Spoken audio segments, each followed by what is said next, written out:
Hi everybody, and welcome to another episode of the Signal Box today. Thank you very much for joining me. Don't forget to hit the like and subscribe buttons, and we'll crack on with today's video. So, something came in the post, or some things came in the post this morning. I'm just waiting on one more item, but we'll save that for another video for another day. But in the meantime, I'd like to show you what came in the post today. So, the first item is this one. It's a Lima item, and it's a Class 33. I haven't actually got one of these, so this is great to actually own one of these. I'm quite excited about owning a 33 from Lima at least. And as you can see, the box is none too bad. The box is pretty tidy. No scuffs or tears on that. It's quite decent, which is nice. It's always nice when you get stuff that comes in a box. But let's get this out of the box and have a little look. So grab yourself a beverage of your choice, and I'll be back in a mo to get this baby out the box. Okay everybody, hope you got yourself a beverage of your choice, and welcome back. So here she is. The box is over there empty, and here is the Class 33 on the table for us to have a look at. And the first thing that I notice on my camera, and you might do at home, is how shiny she is. She's got a very nice shiny paint finish. The paint is in very, very good condition for this model. There's no scuffs or scratches on there or anything untoward. The only thing that I can see with the eye on my camera at home is a very, very tiny bit of overspray there on the white window surrounds as it meets the green body. Just a tiny bit of overspray there, I can see. Well, that should be a bit more crisper. That's just a factory defect, unfortunately. But other than that, looking along the body there, it's none too shabby. A little bit of a mark there, but nothing to worry about untoward too much. But she's not bad for a Lima model, actually. She's very nice. And like I said, I haven't actually got one of these, so I'm very happy to actually own one of these today. That white line that goes along the middle of the body there, from the cab all the way round, is sort of pretty decent in condition wise. That's alright, it's acceptable. This is an acceptable Lima Class 33, I would say. The detail on the bogies is pretty nice there, with the leaf springs all picked out. A few bits and pieces there. Obviously it's all moulded, so it's not separately fitted. The fuel tanks there. I like the rivet detail on the chassis sole bar level there, that's quite nice. And some rivets there where the frost panels are, that's nice. Just coming out of shot a little bit, if we just turn around and look at the front end, there's nothing much on the front end to write home about. I'd have thought there'd been separately fitted handrails on there, or at least moulded handrails, which I think there are moulded, but it's all painted in, if anything. Someone's obviously put red towel lamp covers on there to distinguish between number 2 end and number 1 end. It's got the head code box in the centre window there, typical southern region. And then looking at the other side of it, yeah, it's quite nice. From what I can see here with the my camera here, the roof detail is excellent. Looking at that top shot there, nice rivet detail on the top there. All the little indentations should be where they are. Yeah. In fact, with this particular model, what I'm going to do is take a very small paintbrush and some black coal dust, and just carefully probably touch up these ventilation grills here all the way along, just to darken those out a little bit, as they should be on the real full-size prototype. But other than that, that's what I'm going to do. That's nothing else I'm going to do with this. It's actually quite a decent model. It's not the best Class 33, if you want my honest opinion. It's not one of the best Class 33s out there, but it's decent, it's acceptable. This is definitely going to be a very much welcome addition to my fleet and my loco stud, as it were. So I'm quite pleased with this overall. it's generally a nice model. And from Lima, you wouldn't really expect anything else. Again, I can see there a little bit of factory overpaint there. I see that on there. Yeah, what they've done, they've just slightly, they've come around there okay, but a little bit has missed off the top there, which is a shame. But again, I've actually got some British Railways Brunswick green, which is the shade of that.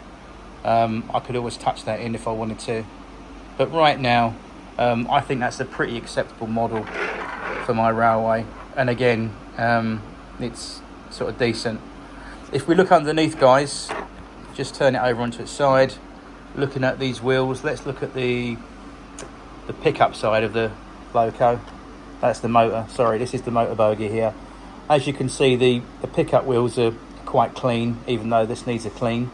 I do see traction tyres there, and they look to be in sort of half decent condition.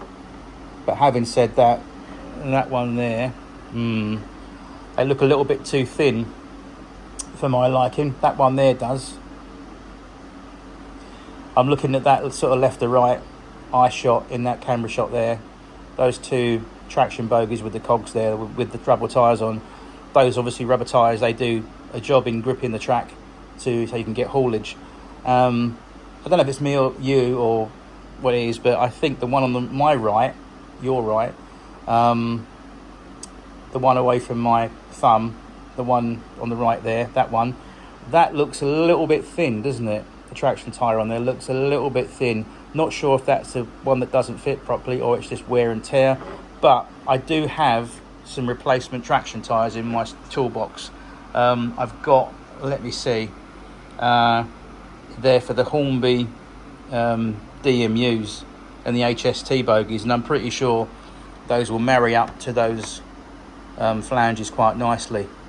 I should get away with putting those on, to be honest. They're the right scale wheels, so I think we'll get away and we'll try to see if that fits on there and completely replace those with some nice new ones, I think. The pickup bogie, which is this side, the wheels look clean, but then again, this is camera lens clean. In reality, these need a little bit of a polish up. It needs the, as what I always say, it needs the West Anglia treatment. It needs TLC. This will need a good clean wheel wise. The wheels will need a clean polish. What else? Obviously, more importantly, I'll need to remove the motor bogie, which is this end, strip it down, clean the commutator if I can get to it, most likely. Look at the brushes and the springs to see what they're like. More importantly, the carbon brushes, making sure they're okay.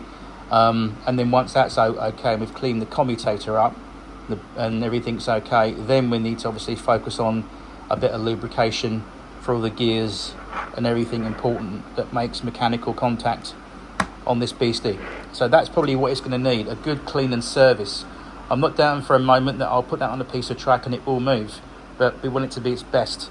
So as anything that I get second-hand off eBay, although I do generally 99% of the time take the seller's word for it, it comes into the workshop and it gets a good clean and service, and definitely loads of TLC. I don't need to take the body off in terms of cleaning it in soapy water, because that looks quite acceptable to me. That looks great. There's nothing wrong with that at all. As you can see, the sunlight is doing the great job of highlighting that paintwork there. Look at that. That's quite a nice sheen finish. Wouldn't do nothing towards that in terms of weathering or adding anything to that. That's perfect as it is. The handrails are moulded. They're moulded on as a part of the moulded of the body. They're not separately fitted. But I've seen, for example, on the Lima Class 31s, you do get separately fitted plasticky handrails, which I always chuck in the bin and get some proper hardened material, like some. I use guitar string, by the way. The 6 string, I think it is, not the top string, but the 6 string. The very thin string on a guitar. That stuff is brilliant for adding handrails on models and stuff like that, especially these things. But I'm going to leave this as it is. Like I said, all I'm going to do is give it a good clean and service mechanically and electrically. That's all I'm going to do. It's a decent 33. Like I said, it's not a top end 33. We'll come to that in a minute. In the meantime, that is a nice little Lima Class 33, and it's a model that I haven't got, which is always a bonus. And yeah, we're going to clean that up, I said, mechanically, electrically wise, and we're going to get this running on the railway in the near future. Okay, so let's move on to item number 2 that I got in the post. Okay, so on to the final item of today's video. There is something else on the way, but I'll save that for another day in another video. But this one I'm very excited to show you.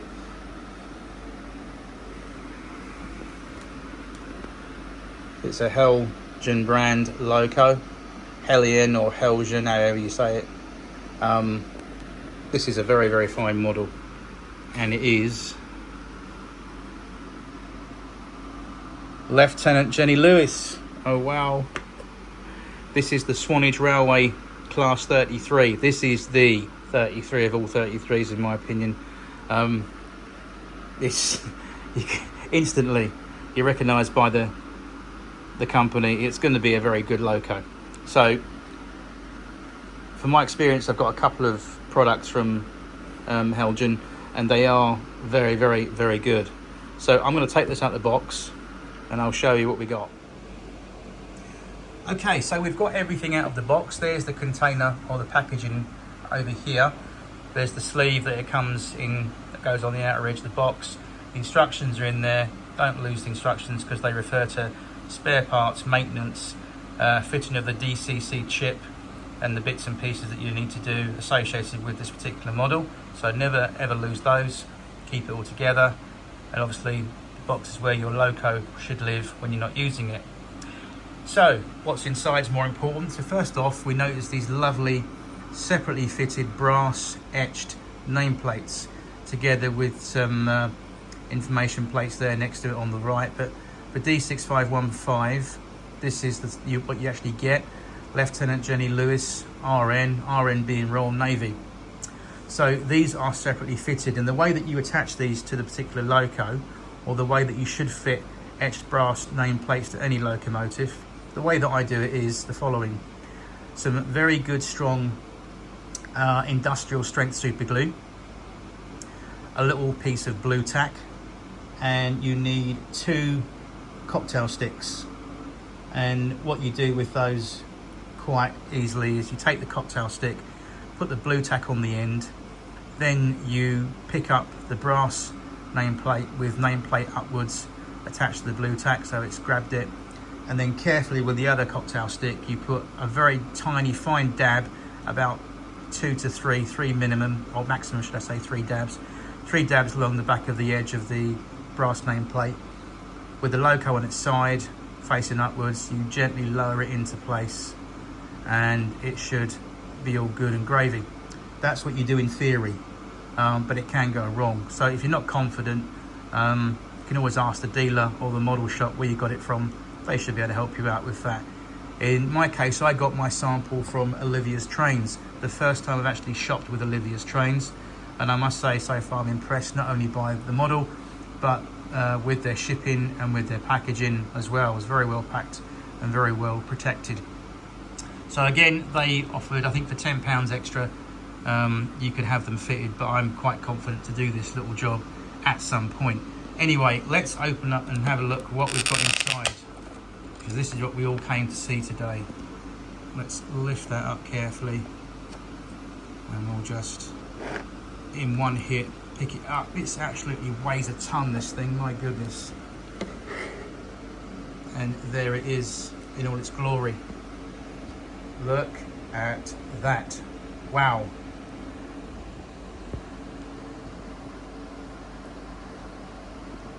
We'll start from this end and we'll work the way down to the other cab end. But first off, that is eye-catching. There's 2 things this model really picks out, is the paint job and the colour, and the amount of detail on it. As you can see, starting from the cab end, there you've got separately fitted handrails, and a handrail that goes all the way round from cab side, driver side to second man side around the front of the loco. That's lovely. Look at that. Everything is so crisp. The centre headlight, and look at the buffer beam, and below you've got all this detail here. You've got the screw link coupling, the electrical jumpers and the air hoses, everything on there for working a passenger or a freight train or whatever train it's got to make up. It's got these lovely these what do you call it? I don't know what they're actually called, but they're the actual foot plates you can stand on above the buffers there to walk around the front of the loco. Not sure what their correct name or term is called, but someone out there will shout it out and stick it in the comments box below if you know. These buffers got a beautiful finish to them, as you can see, and everything on that side of things is really, really lovely and crisp. A beautiful, beautiful, lovely thing it is. These windscreen wipers are nice. In the centre window you've got a head code display. I think that illuminates, I'm pretty sure it does, as does the headlight. And above there the ventilation grille with the two-tone horns in the roof there. Coming down back to body level as we go along the loco, these lovely black picked out ventilation grills, which is what I want to do on my Lima model. As you can see, these bogies are absolutely phenomenal. Look at the detail on these bogies, my goodness. You've got the Timken yellow lubrication bearing caps there for the axles. One there, one there. The springs, pipe work, sandboxes there, brake cylinders, everything on it is really beautiful.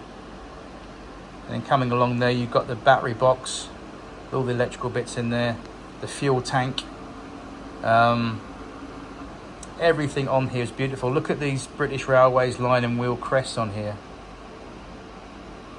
Really, really lovely. There's a nice amount of rivet detail on the sole bar level as well, on the chassis.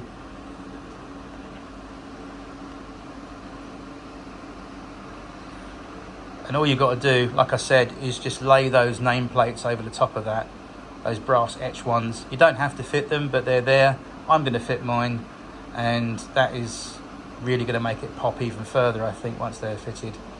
These bogies are absolutely lovely. So much detail on this. The frost panels are nice as well.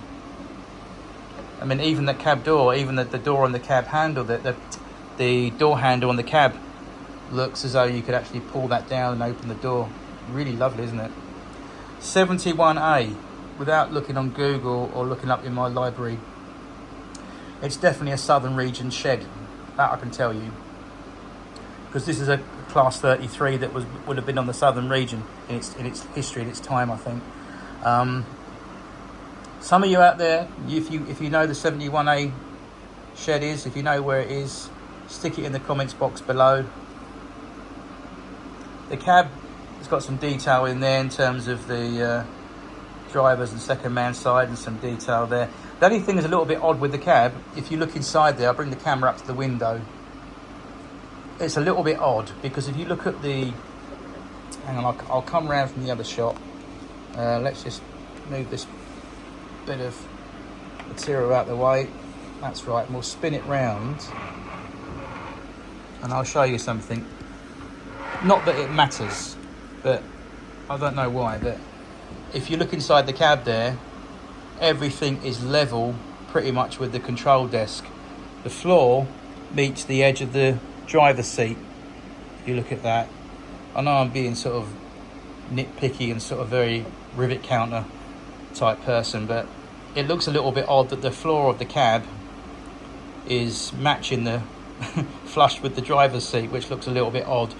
But again, this is only if you're looking inside it and picking the thing up. When it's on a layout running, or it's at a static stand in the platform, all you're going to see is that profile and that profile. So you're not actually going to see too much in there.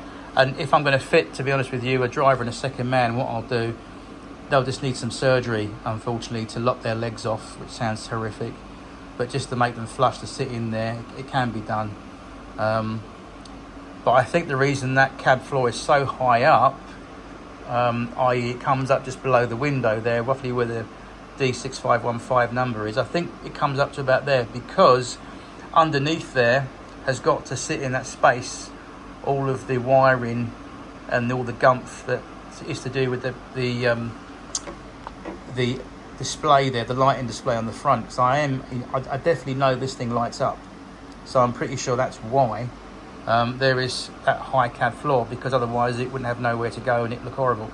My goodness, can you think back in the day when the Hornby used to light up their locos with their head codes and stuff, and you used to see all the wiring through the front of the cab, and oh, we've come a long way. But this is an absolutely beautiful, beautiful model. My sample here today looks very good and crisp and clear. It looks good, and that is a very, very, very handsome looking Class 33. That's the Rolls Royce of Class 33s, I think. The Lima one is acceptable, but this really is the one, I think. And to have Lieutenant Jenny Lewis as well that's nice. That's a little reminder from my Swanage day out last week. On top of the roof there, as you can see, there's some nice detail with the fan underneath the grille there, the inspection hatch, fastenings all the way around there. On top, some nice detail there. Not that much, but it looks nice. Whatever's on there is a nice representation. And that's about right. That's all you need. Very nice. It's actually got quite a nice smooth finish to it. The paint job on this is absolutely lovely. It's really nice. Everything is crisp. You can't fault this. Again, if we looked at the previous Class 33, the Lima one, it doesn't even compare. This thing blows it out the water for obvious reasons. You do definitely get your bang for your buck with this model. This cost, well, I didn't pay for it because it was a birthday present, but this ran at about £159.99 from Olivia's Trains. And like I said, you pay an extra £10, they'll fit the brass etched plates for you if you wish. But this is the DC version, but these obviously you can fit the DCC and sound chips in these things. But it's really a beautiful, beautiful model in Brunswick British Railways green. And let's have a quick flick over. I'll put the little piece of material there just to bring that into shot like that. And as you can see, even underneath, there's a lot of detail even underneath what you don't see. It's very well done. The sandpipes on the wheel flanges there, on all four wheels there, on each bogie. I'm not sure what that piece of those securing pipes are there. It's something to do with something, but it's a little tiny a little bit loose, but I'm thinking that's like that for a reason, because I think that is where you can take that off quite possibly, and it's to do with either the sound chip or the sound speaker or something that goes in there to do with the model. But it's quite securely on there, it's not going to come off, and that's the way it's going to stay. These bogies again are very nice, but look, as we've got it on its underbelly, as it were, look, you can really appreciate the amount of detail this thing has. All the guide horns there, and the amount of detail in the front there. Wow, it's a lovely, lovely thing, isn't it? Let's put it right side up like that. So there we are, folks. There is my Helgen Class 33 Lieutenant Jenny Lewis, Royal Navy. Again, the sad story of Jenny Lewis. Very sad. She was a Royal Navy helicopter pilot. I'm not sure if I've told this before, the story, but just in case you missed it, yeah, Jenny Lewis was a Royal Navy helicopter pilot, and she was on an exercise training manoeuvre out in the Atlantic Ocean, just off the coast of Virginia, in America actually. And she was flying a Lynx helicopter, and what happened was it developed a motor fault, and it crashed into the Atlantic Ocean. and there was 3 people on board, including Jenny Lewis. Only 2 people survived, I believe. No, sorry, 1 person survived. Correction. They found the survivor. He managed to survive. They found the body of their co-pilot, but they never managed to find the body of Jenny Lewis. She was only in her 30s, actually, very young girl. And in her spare time, she actually was a railway enthusiast. She actually loved Class 33s. She had quite an affection for them. So what the story is that her father went to the railway and said, look, I would like to buy this locomotive, D6515, and I would like to get it back to mainline working order. I'll pay for all the overhaul, everything on it, and I want it done with a nameplate for my daughter on the side of it. And that's why D6515 has been dedicated to Lieutenant Jenny Lewis of the Royal Navy. So there you go. And a very outstanding model, and a nice little tribute, and a nice little commemorative model of my day at Swanage Railway last Friday. It's actually an early birthday present, actually, this particular loco. It's part of an early birthday present. The other half of it is coming in November, December, which are my bevy of buck jumpers from Accurascale. But this is the one that I was given recently, because my mum didn't think it was fair. She didn't think it was fair that I had to wait till blinking December for my birthday present, but my birthday is actually in a week or so's time. So this was very kindly purchased for me. So a nice way to celebrate one's 50th birthday, I think. Anyway, that's quite enough of that. But yeah, a beautiful model, and I'm going to get this running in the near future. It won't be this weekend, but I'm going to get onto that next week. A little nice evening project to tinker around with and get up and running and everything. But in the meantime, thank you very much for watching, and I'll see you soon in the next video. And take care. Don't forget to hit the like and subscribe, and I'll see you soon again with the next video. Take care now. Bye bye.